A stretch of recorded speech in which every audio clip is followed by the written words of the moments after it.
Greetings in Hotep. This is Osiris Hotep with the Mokaversity Institute of Philosophy and Research, which is a virtual network of independent scholars of Africana studies based in Houston, Texas. In this video, we are going to discuss a few excerpts from my recent ebook titled The Passion of the Christ or Passion of Osiris, The Congo Origins of the Jesus Myth, that was released back in February of 2011 on my website, www.osirimhotep.com. This publication was put together in response to a recent religious debate that I was involved in San Antonio, Texas at the Carper Library. At the time, I knew that a lot of the material that I was going to cover in the debate would be new to a lot of the attendees. So in response to that and my original research, I wanted to have a convenient location to review all of the data. Thus, The Passion of the Christ, The Passion of Osiris was the result of those proceedings. Because of the limitations in time for this video, we will not be able to cover everything in great detail. For that, you will have to review the text. What we will discuss in this first video is the name Osiris and Jesus as cognate terms, meaning they are the same word, and what is a Messiah and its Congo context. The idea that there is a connection between Egypt's Osiris and the Hebrews' Jesus, better known as Yeshua, is not a new concept in this religious discourse. There have been many attempts by Christian believers to deny the connections brought up in previous works. And one of those reasons is that the Christians claim that the word Jesus and Osiris are not the same terms and they are not the same entity. In the book, I go through a thorough linguistic analysis to demonstrate that this indeed is not the case, and that Jesus and Osiris are in fact the same entity and same name. In order for us to get to the heart of this matter, we have to analyze the root consonants in both the names Osiris, which is given in ancient Egyptian as Wisur, which is spelled W-S-R, or sometimes I-S-R or J-S-R, which is really a Y sound, and Jesus, which is pronounced Yeshua or Yahashua. I argue in the book that Jesus and Osiris are built on the same consonant root system, which is given as SR. This root system is the source for many epithets shared by both Wisur and Yeshua. They are both mythological characters that are the embodiment of a linguistic domain or themes that are shared by the SR root in the Egyptian and Hebrew languages. This slide demonstrates how the word Jesus would look written in hieroglyphics. The R sound at the end of the Egyptian word Wisur becomes a glottal stop at the end of Yeshua in the Hebrew language. A glottal stop is a weakened consonant. It is a sound that is stopped in the back of the glottis. So where there's an R, there will be a glottal stop that you can barely hear at the end of Yeshua. In this next series of slides, you can see a series of lexical items between the ancient Egyptian, Hebrew, Yoruba, and Shiluba languages that match in form and meaning. When comparing languages, linguists first line up terms with the same or similar consonant root structure. In this case, we are looking for an SR root or equivalent consonant root. It sounds mutate. We do this to see if the matches correspond on a regular basis to eliminate chance lookalikes, or what they call chance correspondences. Usually 5 matches are good enough to make a case, but we have done 12 to ensure that we are on the right footing. As a quick note, if the words are hard to read, you might want to put the video in full screen mode so you can see it better. Continuing. I won't go through all of the examples, as you can pause the video to examine them more thoroughly.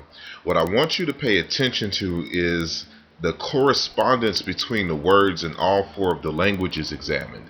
In this case of the Yoruba correspondences, you will notice that a few are not exact matches. This is because the Yoruba is a very old language, and a lot of their words suffer from consonant loss over time. But as you can see, where there is an S in the initial position in the Egyptian, for example, there is an S or Z in the initial position of the other languages. In the C2 or the second consonant position, there is consistently an L or R sound. Sometimes the L or the R sound morphs into an N sound, which you can see on a few of these as well.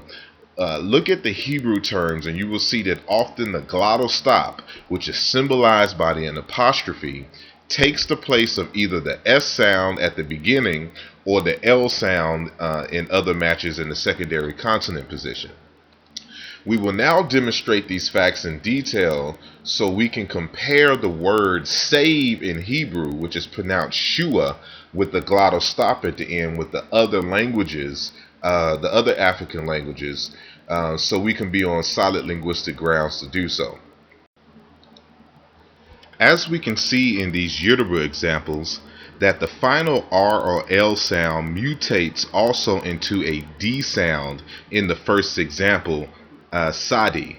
It's not marked at the top, but all of these top examples are from the Yoruba language. The reason why this D sound mutates from the L is because of a rule in the Niger-Congo languages. Often when an L or R sound is followed by an I, the L or R becomes a D sound. As we can see in the ancient Egyptian example, that it also follows this pattern with the word shadi, which means to break, to rescue, to take away, to maintain, to secure, to recover, to cut out. Again, you can pause the video to examine the cognate terms for yourself. But these are all cognate terms in different related languages that would match the word shua in the actual Hebrew language. So to say shua in the Yoruba language, you would say one of these equivalent terms. We highlight these sorts of things to first lay a firm foundation for matching symbolic references between the Egyptian Osiris, known as Washil, Ashil, and Mujilu in the Siluba language, and the Hebrew Messiah, Yeshua or Yahashua. As will be discovered in the book, The Passion of the Christ or Passion of Osiris, the Congo Origins of the Jesus Myth, many of the epithets attributed to Jesus the Christ of the Hebrew tradition is also attributed to Osiris or Wasir in the ancient Egyptian tradition. One will also discover that many of these attributes are also associated with the ancient Yoruba deities Eshu and Oshun. Now that we noted that the same word for Savior exists in the Hebrew, Egyptian, Yoruba, and Siluba languages, and is embedded in the names Wasir or Yeshua, we can move forward and discuss why Washil Osiris is considered a savior among the ancient Egyptians. The ancient Hebrews considered Jesus a savior because he is alleged to have sacrificed his life for the sins of mankind. Osiris is a savior, a Shidi, a Salu, a Sheila, a Sula, a Sheila, a Yeshua, because he represented the essential elements of life which continue to give us life as human beings. Asar is the Lord of life, as can be seen in this following text. Two of his major associations is with water and vegetation. Osiris, according to the Egyptian myths, is the first person to introduce farming to the ancient Egyptian people. Prior to farming, societies were pretty much nomadic. They were hunter-gatherers or pastoralists.